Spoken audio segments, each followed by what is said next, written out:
All smalls. All Okay. small. Oh, Oh, are are we we live? live? We're live! Hello, everybody. I'm Surprise! Allison. You're on Great American Horror Road Trip. I never know how to start these things. Maybe that should be my catchphrase. We are here with the inimitable Joshua Simon and the incredible Mells. I don't know if you want like your whole name there, so we'll just go with That's fine. Mells. Whole name is Gucci. Melody Phillips. And tonight we are talking about something that is called Fuck the Mouse, correct? Fuck the Yep. mouse. Yeah. And the two of these people, we've got one half of the Unstable Nightmare people, and we've got one half of Twin Knives Productions, and together they make Unstable Nightmare twins. Unstable Knifemare Twins. I love it. I was gonna ask the chat to give suggestions for your names, but Unstable Nightmare Twins is gonna be it. Yeah. So you may notice that I have a pug on my shirt. I would say that I don't normally have a pug on my shirt, but I do frequently. And the witch hat, which I'm actually going to take off because it's over my headphones, and that's not comfy. But that has to do with the two leading characters of this production. And I'm going to have them introduce each other. So, Mells, you want to tell us about the 8-Bit Witch? I can try. The 8-Bit Witch has a lot of visual media backstory that is not necessarily relevant to what she is as a character. She is a bad bitch, big anime titty lesbian who works in glitchcraft and smokes a fuck ton of weed. And also is very compassionate for all living things, despite not being alive herself. I think that sums There's a it up. lot to unpack there, which we will get to. All right. And Josh, do you want to introduce JPEG Jones? He barely needs an introduction. JPEG Jones is out there. He on your t-shirt. He's on your mama. He's probably on your sister. JPEG Jones is the most gangster, yellow and hot pink pug that could ever exist. I once heard a story about him going to a frat party, stealing everybody's girlfriend, and then burning the house down. He will sell you cocaine, and he'll probably tell you a haiku. And he's far more than the 8-Bit Witch is familiar. That's her Gordo Camino. That means road dog. So. Okay, so that is a basic introduction to the characters you might meet if you were to participate in Fuck the Mouse. And so I want to go back a little bit. So I want to get to like how these characters were created, but let's start with the two of you as the Knifemare Twins, or as Chris has suggested in chat, the Florida people. How did y'all start working together? Tell me about your creative, collaborative energy. No waiver, no safe word. Yep. Josh pulled me without asking into a remote immersive experience after we exchanged perhaps maybe 20 messages max through anonymous personalities on the internet. And I participated in the first Circle Blackheart show, which then progressed to Josh being like, "Oh, this is large and I need help." And then we did the Circle, and then we started our own individual companies, but also wanted to keep making shit together. So here we are. Yeah, here we are again. Because Mells and I work on a lot of we work on our own independent projects, and then of course we end up working on those projects together too. So it's always been really natural for us to continue working together. And I think in many ways this is me and Mel's magnum opus is doing 8-Bit Witch and JPEG Jones, because it is truly so much of both of our personalities in a really intense filter. Yeah, I mean, we met pretending to be significantly cooler than we really are, and then slowly peeled back the layers of uncool, and those became the norm. And so it's like, well, let's take all this uncool and make it into something cool again. Yeah. I think. Yeah, I don't know if there's like anything cooler than the 8-Bit Witch and JPEG Jones, to be honest. My like story. So one day I get a message on Instagram from the 8-Bit Witch, which is just, "Am I real?" And this was the first time I had ever privately heard from an immersive character. And the show this was for had not even started. I didn't know that happened. And now I haven't gone more than 2 weeks without being an immersive since February. So, 8-Bit Witch was a great introduction for me. But at one point, the 8-Bit Witch asked me to dance to a song by Corpse. And I like threw my day away to find my pink tutu in my house so that I could match the color aesthetic. And like, I have a tweet somewhere. Don't try and find my Twitter, it's boring. But that's just like me, a productive professional. Also me. I need to find my tutu so I can make the virus witch who lives in Instagram happy. But that's like really how I felt. And whenever there was a chance to interact with the 8-Bit Witch or JPEG Jones, it was like a fucking party. Like, dance party, everybody is passing their virtual weed to this pug.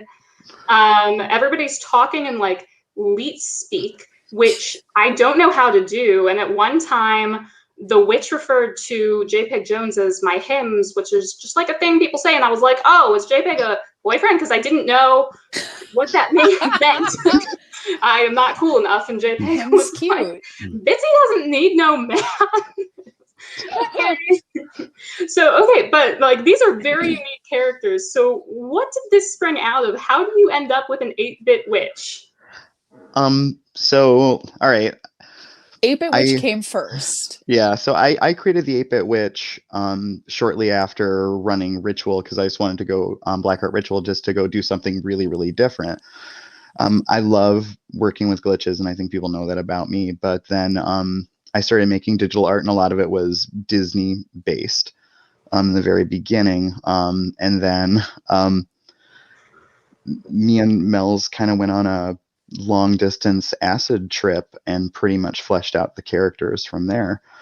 And I think that was pretty formative stuff. We knew that I knew I wanted to work with some form of witchcraft. I knew I wanted to keep the glitching. I wanted it to be an aesthetic. And Mel says to me, you know, witches have cats as familiars. What if it's just a pug? And JPEG Jones became like the natural extension of this. I think we originally, on that fateful night where I almost threw up because I laughed so hard while watching an incense stick burn. It was so pretty. It was so pretty. But you said the name JPEG Jones, and we said, "Oh, that would be a shitty tattoo artist who tattoos bad JPEGs onto people." And then the conversation about the witch having a familiar came up later, and we were like, "Oh my god, the name JPEG Jones is just funny on its own. Like it's got to be that." Yeah. And I don't know, the color scheme came around just from fucking with pictures and not wanting a pug to just look like a pug. So, you know, I have yellow hair, so it's got to be a yellow pug. I'm a simple lady, okay? Sometimes things seem way deeper than they are. I'm like, yellow. And that was, I mean, it really, like, the personalities stemmed from the aesthetic. This draw on, like, lots of different types of internet culture. For the 8-Bit Witch, it's more aesthetic based. For JPEG, it's more meme based. But it all kind of just spawned out of various pockets of internet culture that we're kind of obsessed with. Yeah, it was like just taking all of those and smashing them together into, basically our own cartoon characters. Bingo. So what is glitchcraft exactly? That's when the 8-Bit Witch decides that it's time for her to stir the cauldron, and she would focus the intent of her magic inside of the glitch. It's where we hide our magic, and then we use those glitches typically to troll or meme to put it's chaos magic on a really basic level, but it's taken to a fun. We're real big on art creation inside of this show, and I think anybody who did Call from Restricted 2 and got to take part in Dreams in the Witch House, that segment of it, like, they got to see some of the things we would have people create with intent and putting their glitches in to, shape the world around us and make some fairly large statements. I love the idea of memes as like a kind of modern art. I feel like I need to explore that concept in my head more. I could not agree more. I'm like kind of at that sweet spot where the concept of a meme was present through my teenage formative years, but not from like birth. So there's like a crossover element of things that were major in pop culture when I was a very young child versus what memes have become now and sort of their own either hyper relatable or hyper specific form of communicating. I don't know. It's I fucking love memes. I don't know what else to say. That was another thing that was really early in me and Josh's friendship was like when I started doing Blackheart, I started memeing the shit out of our work, like religiously. Any interview, screenshot, anything, like I was memeing the hell out of it. And I think it it just introduced a facet of how like Josh and I communicate to one another frequently through custom memes of pictures of friends or stuff that we've worked on, or I don't know, just ourselves. Yeah. Pictures of Chris. Sorry, Chris. Oh yeah, the Chris meme. Amazing. It says so much. So these characters, they came to life on Instagram first, that I saw, yeah? Mm-hmm. The 8-Bit Witch did. Yeah. The 8-Bit Witch started on Instagram, and then they were in Call from Restricted too. But now they're bursting out and doing we're not mentioning the clown shower chat. Oh yeah, thank you. Exactly. Original content by me, just saying. Mel's provided the photo. I got you. I'm in a lot of weird core groups on Facebook. I highly recommend it. Oh, Lord. Okay. I much prefer the Garfield chair. Nobody knows what we're talking about. Well, they might know what we're talking about. So, they're starting Call from Restricted 2. And now they're breaking out. They're doing their own thing. So what was the process like of like, we're going to keep doing this. We're going to keep being these characters. Oh, we finished working on Dreams in the Witch House and Call from Restricted 2, and we're immediately like, okay, this is clearly a thing. Yeah. So it was like how and when do we get to do this next? And I it think really it was scheduling at that point, just figuring out when to squeeze it around other projects, when to squeeze it around my wedding, when to just when to be able to do it, and what exactly our premise was, because we've cycled through a couple different ideas now for what this show is going to be. And it was our a recent shared obsession that like kind of hit the nail on the head of exactly where this one was going to go. Fuck the mouse. I think it kind of speaks for itself.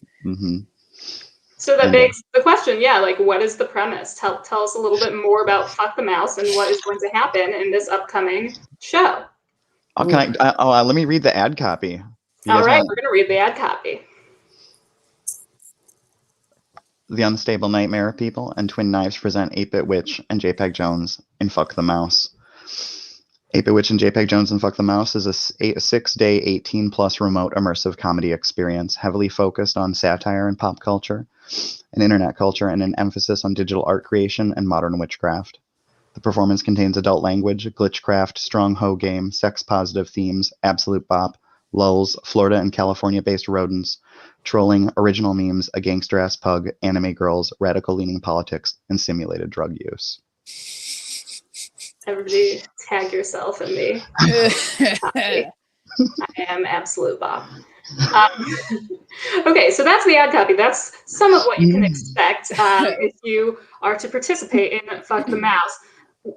What sort of person would be the best participant in Fuck the Mouse? Like, if people are watching and who've never done this sort of thing before, how would they know if they are the right person to sign up to do Fuck the Mouse, not to sign up to Fuck the Mouse, which is what I was going to say first. Do you like to laugh? And do you know how to speak English?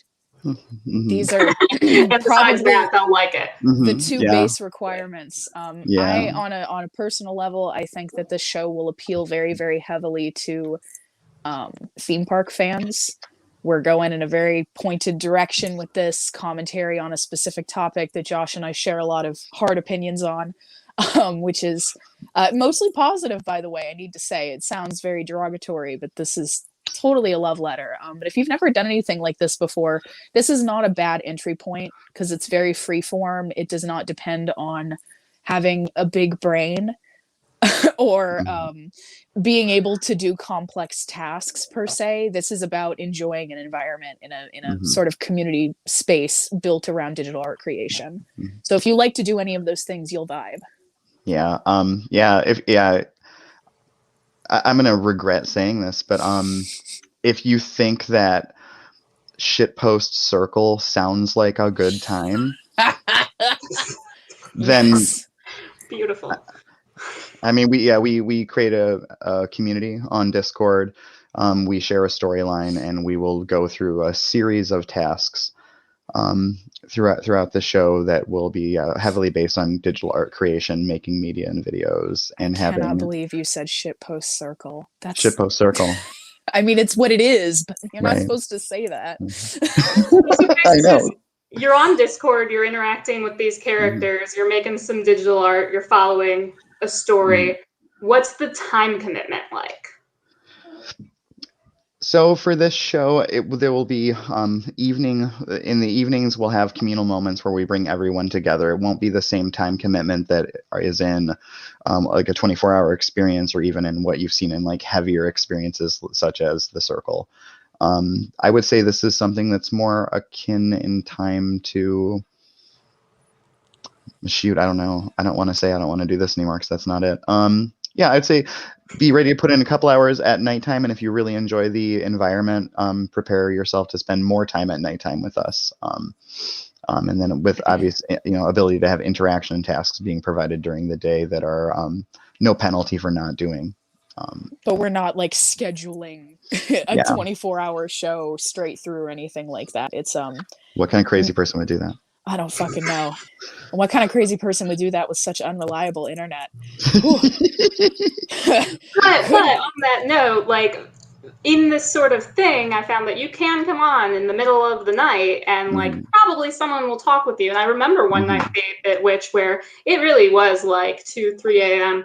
and the 8-Bit Witch started drawing tarot cards with our faces on them. And I got the Empress with my face on it and I cried, and I cannot explain to you guys why that happened and why I was so obsessed with that moment.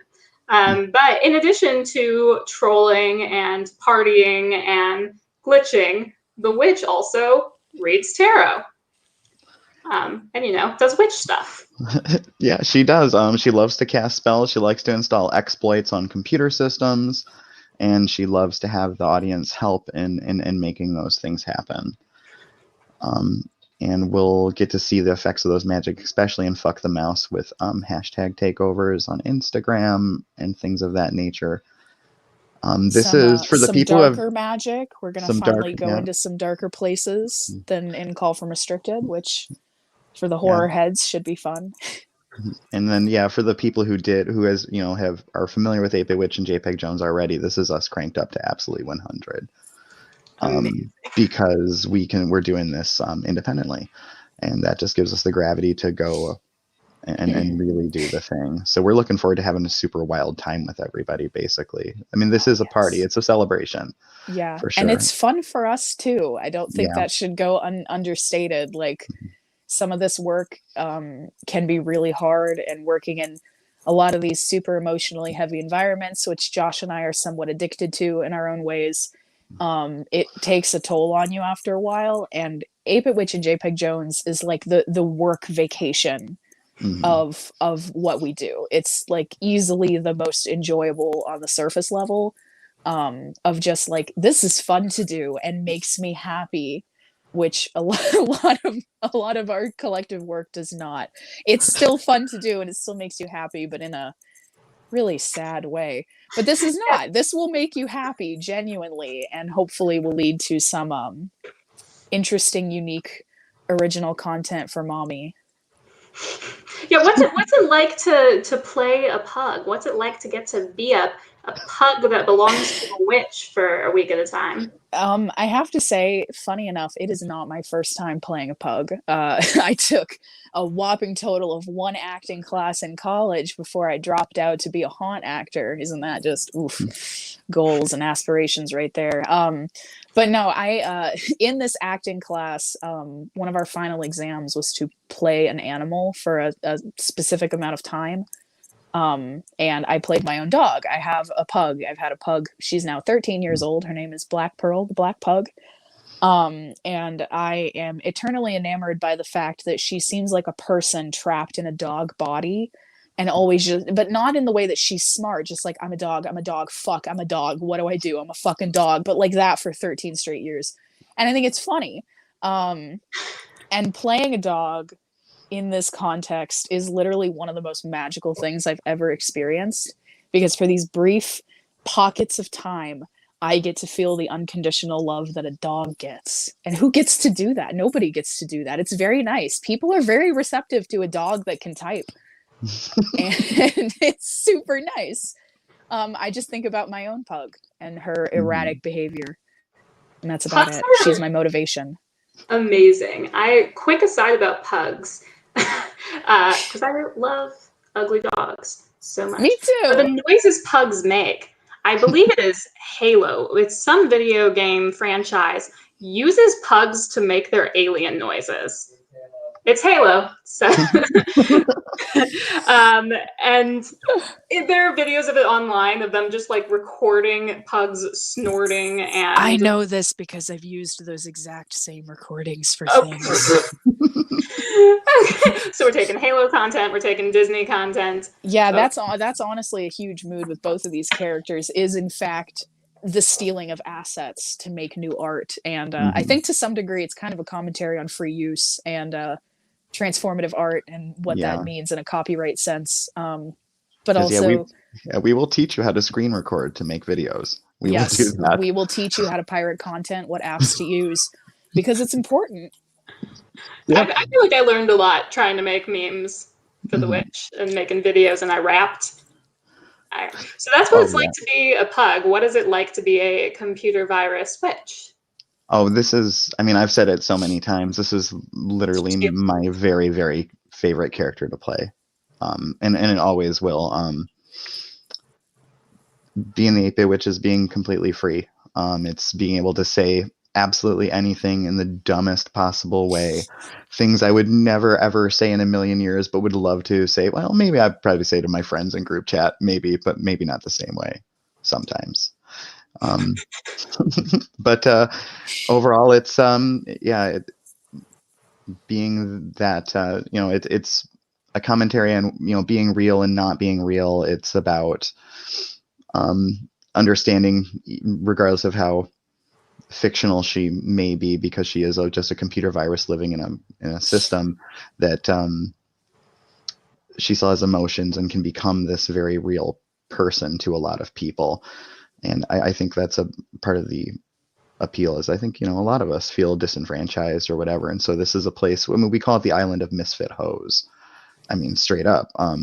And so that, that's, I don't know. I have a lot of complicated feelings on Bitsy, but she's my very favorite character I ever get to play. And I hope a lot of people get to meet her, because she's beloved. That's how Bitsy happened. She's beloved. She got a nickname. JPEG, I believe, has made appearances. Bitsy has made appearances in other things now, because they're just so loved. Can I just tell this one quick little JPEG story? JPEG has only appeared one other place so far, other than private Instagram and Call for Restricted 2. And that was in a very, very dear friend of ours, Cassidy, who's running a show right now through her company, Blessed Witch Productions, or about to run a show through them. She hit me up right before April Fool's and was like, listen, I run a Discord server for just me and a bunch of my long distance friends. Can JPEG do a takeover for April Fool's Day? And I was like, oh, bitch. Yeah. It was amazing. Like, these people who had never, they'd maybe seen one or two videos that had been posted on Instagram, but just these people who had never at any point encountered the concept of a remote immersive character or anything like that, just welcomed a pug into their into their fold, and like JPEG told them stories and sent them some memes and changed everyone's nickname and then fucked off. But it was really fun, and it was really, I thought it was kind of a testament to how accessible this concept is to people who have never been exposed to it before. These are just people, I think, who'd done some light D&D role-playing game together, that kind of thing. And they were totally on board, and they got it. They understood immediately what was going on. So I'd say that's a pretty good testimony to anyone being able to jump into this concept and run with it. As long as you're willing to roll with the absurd, you're going to roll just fine. And I really do think that, like, I think accessible is a really good word for interacting with Bitsy and JPEG. It's just super easy. They're super welcoming. If you're not participating much, maybe Bitsy will like call you out and be like, BB, how are you? Like, missed you. And it's very welcoming. It's very great. Hey, Foz. Hey, chat in general. Melanie, I think you were the first to call her Bitsy. I think you coined that. Yep. Melanie, yep, absolutely was. And yeah, so yeah, I gave her a nickname and she gave me one, actually. So yeah, Bitsy calls Melanie Red. And Bitsy stuck, and even I call the 8-bit witch that now. Fantastic. So this show coming up, say the dates again. It's going to run from the 7th of June to the 12th, so it's a 6-day experience. And if people want to get involved, how would they sign up for that? So our ad is actually going to go out tonight, and so we'll be looking. So if you're interested in taking part or asking more questions about the show, send us a DM on Instagram. That's either of us. We'll both handle tickets, and we got a big old spreadsheet. So hit us up at Unstable Nightmare People or at Twin Knife Production. Twin Knife Productions. Yes, yeah, at Twin on Knife Instagram Production. Or through the JPEG Jones. The JPEG Jones Instagram is also available if you already follow that one. Yeah. Oh yeah, and please follow 8.bit.witch on Instagram. Yes. Yeah. Yes. Final thoughts. What else should people know about the show? What do you want to say about your characters or anything? Whatever. Just say stuff. Josh, do you have lights in your house? What? Do you turn lights on? Oh, there are lights on. They're just purple. I sit in very dark rooms. Okay. And I sit in very old rooms, so this all tracks. Sorry, continue saying whatever you want to say.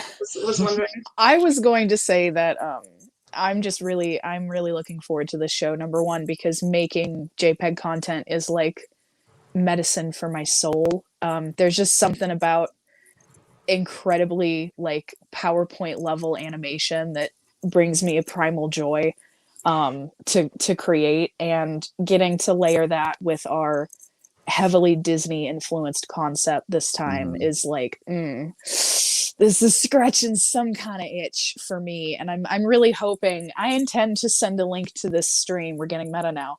I intend to send a link to this stream to a lot of my friends and former coworkers and everything in the theme park community, because I lived in Orlando for a very long time, and I think this will appeal to you. This is a very complex, loving and hating commentary on Disney theme parks and what they are as artistic installations and what they can mean to people. So I think that niche community will probably find a lot of appeal in this, and if you fall into that, hi. Yeah. I love that. As our pugs. Yes. Other things you want to say, Josh? Yeah, I mean, I just want to echo it back that, yeah, this is a love and hate letter to Disney. This will be a party. It'll be a celebration of art and doing something really wild and being able to let loose in a strange, really strange environment.